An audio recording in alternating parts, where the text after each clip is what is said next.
Hello and welcome to First Time Novelist. I'm Bob Walters and this is a podcast for the novice novelist. In this episode, episode 3, we're going to talk about how I developed characters as I was writing the big portion of the body of work. And in this episode, I'll talk about the hero's journey once again, if you've been joining us for the previous episodes, how I struggled with first-person present tense, how I gave my characters unique voices, how I revised characters, and I'll give a little bit of advice. These are my experiences and are not a guideline or rule book for others to follow or copy. These are my personal thoughts and should be enjoyed as entertainment and enlightenment. Any advice I offer is born from my own journey and may or may not apply to anyone else's journey. Enjoy the podcast. I've talked in the past about the hero's journey, but I need to address it again.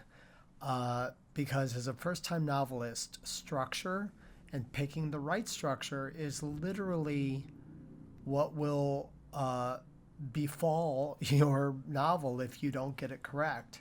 And I have to throw it back to Aristotle, 300 BC.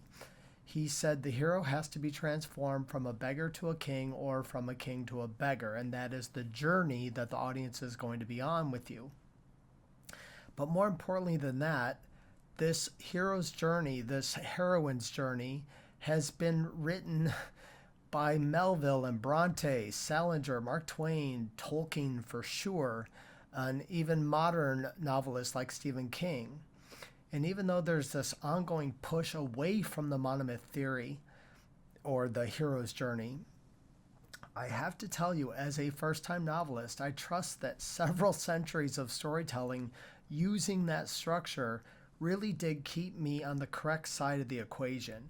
And I really didn't have to worry if I followed the 3-act structure of the hero's journey and applied it to my own breakdown, my own chapters, and kept going back and forth, that I knew that I was going to be structurally on the correct side of the equation. I struggled with first-person present tense. That's the tense and person that I chose to write in. And one of my struggles was that at 80,000 words, how do you get the hero to experience things that are not within the room that the hero is in? And sometimes it was easy. For example, here, when I get home, I drink an entire bottle of chilled red wine in less than an hour, my body still quivering between the anger that Russell Gubberlet will probably be directing Sweet Town and the joy that my script is finally becoming a reality. This is a easy example of my hero just living his life.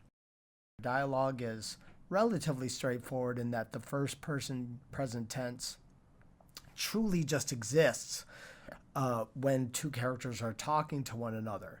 But here's where it gets tricky. How do I get a separate character, a secondary character, to have their part of the story told when I'm only experiencing it in first-person present tense through the hero's eyes? So, for example, I poke Jason in the arm and point to the hearse at the bottom of the hill. He sees Aaron, the cameraman, and immediately pieces the puzzle together in his head. After a few seconds, the red blotch on his neck grows as he reaches the same ethical dilemma that I just did. Basically, I had to only see other characters' journeys through my own characters' journeys. I made sure that I surrounded my main character with really good supporting characters that did a lot, that could go out into the world. Here is another example. We drive up to the top floor and park in the same spot. We step out of the car, put on our jackets, and walk quickly towards the stair for the second time in under an hour. I have to jog to keep up with Jason's long strides. He's a man on a mission and about to fight round 2 with Maxwell, and I'm about to throw up. This paragraph is really about Jason, but it really is told through the hero's eyes, only in that experience that he's following Jason. This was very, very difficult to maintain over such a long journey of 80,000 words. When I started, like most first-time novelists, I had a good idea of what my characters were going to do plot-wise, but giving them unique voices was very tricky. So I started off like everyone else with a blank slate. Characters that just kind of existed for the plot to move forward. So one of the things I did was pull from Novel Writing 101. I made sure that my first time I meet a character, that character was described very, very specifically. So Maxwell is a ruggedly handsome 6'1" sandy blonde wearing an expertly tailored suit that accentuates his trim athletic physique. His shoes are Italian leather and he wears a wedding ring on his left hand and a class ring on his right. I can't see the school name, but I assume it's Ivy League or something similar. I had to make sure that that paragraph, the first time we meet a character, I edited and re-edited, making sure that every single little bit was exactly what I wanted the audience to experience, to picture as the novel went on. Amy Schuyler is now standing in the doorway with her two friends. Amy is not wearing a miniskirt or bright eyeshadow. In fact, she's looking angelic in her simple black skirt and a pale men's blue dress that somehow seems to fit perfectly on her shapely body. She's the prettiest girl in the room. I know this seems very simple, but I got to tell you, really, really working on a vivid description the very first time you meet a character solves so many issues as a first-time novelist, because there is a distinct understanding of what that character looks like, how tall they are, and then you get into the other stuff, how they act and how they speak, the little things.